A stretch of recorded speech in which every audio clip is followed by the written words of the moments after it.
والسلام على رسول الله وعلى آله وصحبه وله. የዛሬ ቆይታችን ከሳምንታዊ ፕሮግራማችን ማህያ አላማቱል ሙናፊቅ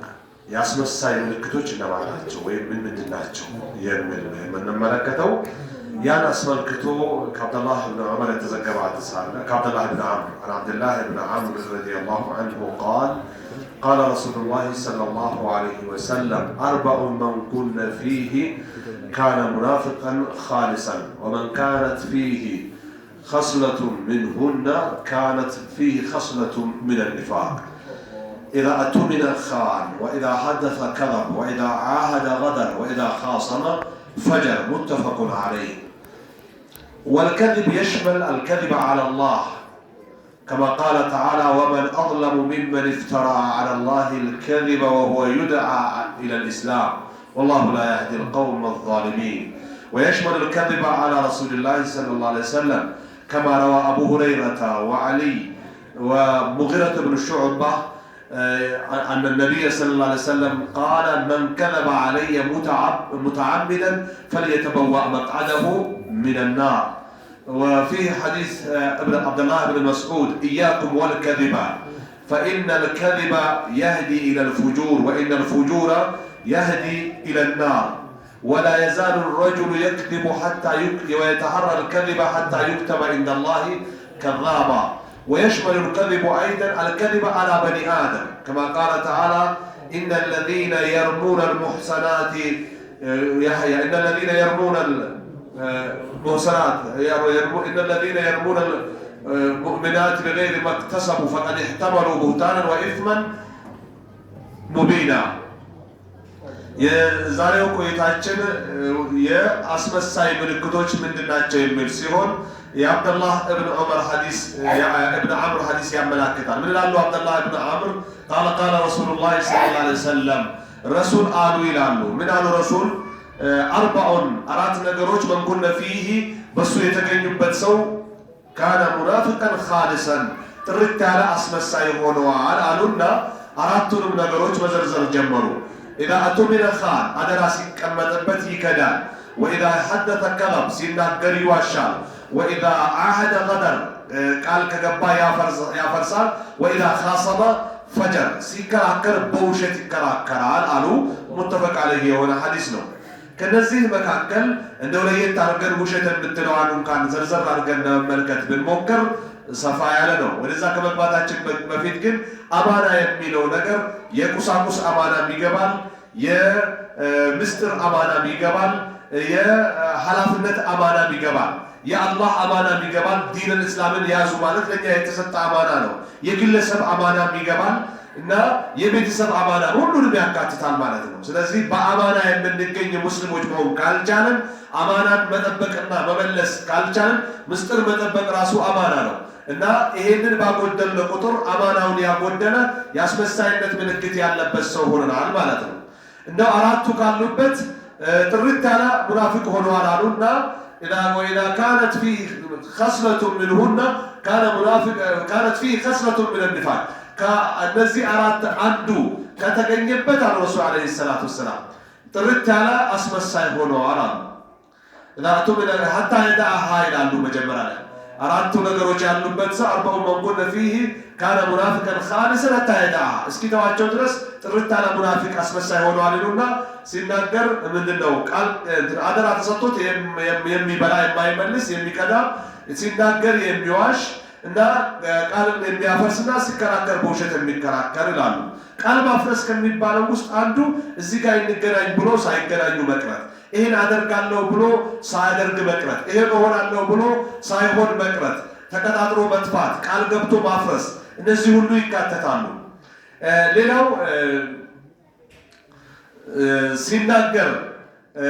ሲከራከር በውሸት በሁሉም መልኩ ለመውሰድ ሊሆን ይችላል፣ ያለበትን ለመካድ ሊሆን ይችላል። ሲከራከር በውሸት የሚከራከር ሰው ሁሉ ይገባል። እንደው ሲናገር ይዋሻል የሚለውን ለመዘርዘር ስንሞክር ሲናገር መዋሸት የሚባለው ነገር በአላህ ላይ መዋሸት ይገባል፣ በመልእክተኛው ላይ መዋሸት ይገባል እና በሰው ልጆች ላይ መዋሸትም ይካተታል። ለዚህም አላህ ምን ይላል?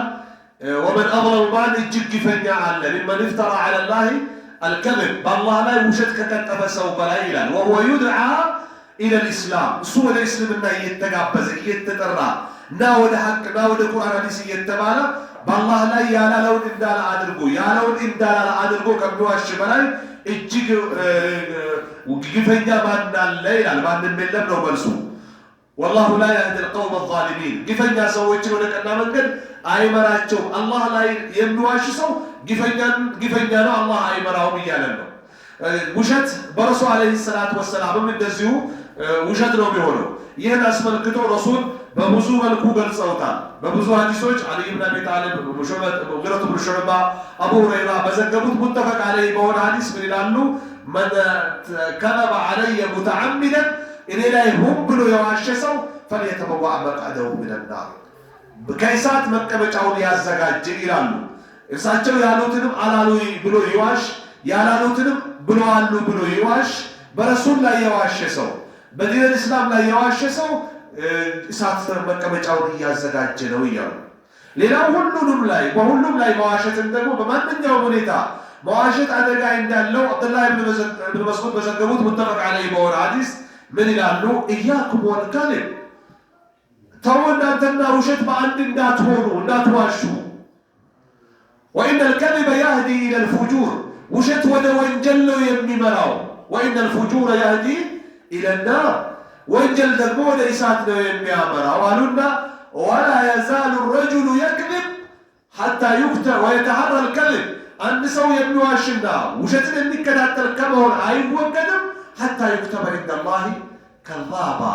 الله ዘንድ ውሸታሙ ተብሎ እስኪመዘገብ ድረስ ይላሉ ረሱል አለይሂ ሰላቱ ወሰላም በየትኛውም በማንኛውም ሂደት መዋሸት የለብንም ሜዲን መቀያየር የለብንም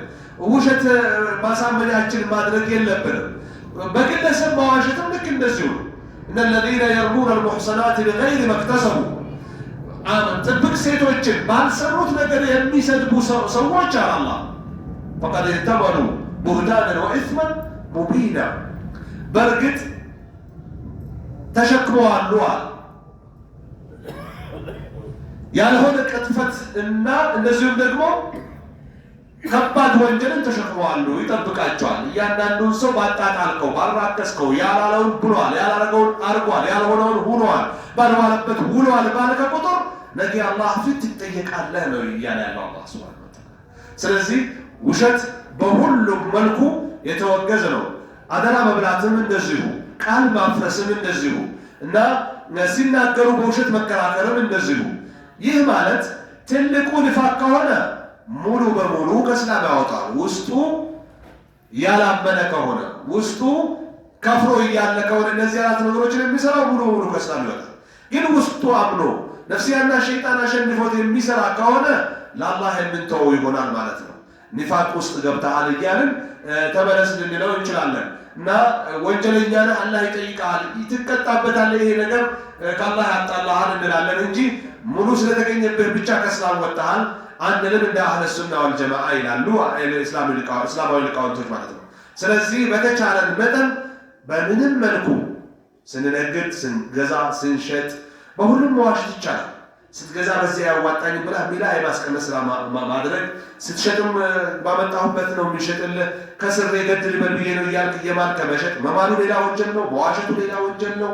በቃ አንተ ቀለል ባለ መልኩ ከዚህ ዋጋ ውጭ ያዋጣኝ ብላ ምትገዛ ከሆነ ምትሸጥም ማድረግ ነው እና ሙሉ ሀያታችንን ከውሸት የተጠነቀቀ ባረግነው ቁጥር ስኬታማ እንሆናለን በዋሸን ቁጥር ለአደጋ የተጋለጥነን የዛሬ ቆይታችን ይሄን ይመስላል አላህ እናንተንም በሰማችሁት እንድትጠቀሙ ያድርጋችሁ እኔንም ባሰማኋችሁ እያልኩኝ ወሰለላሁ ዐላ ነቢይና ሙሐመድ ወዐላ አሊሂ ወሰህቢሂ ወሰለም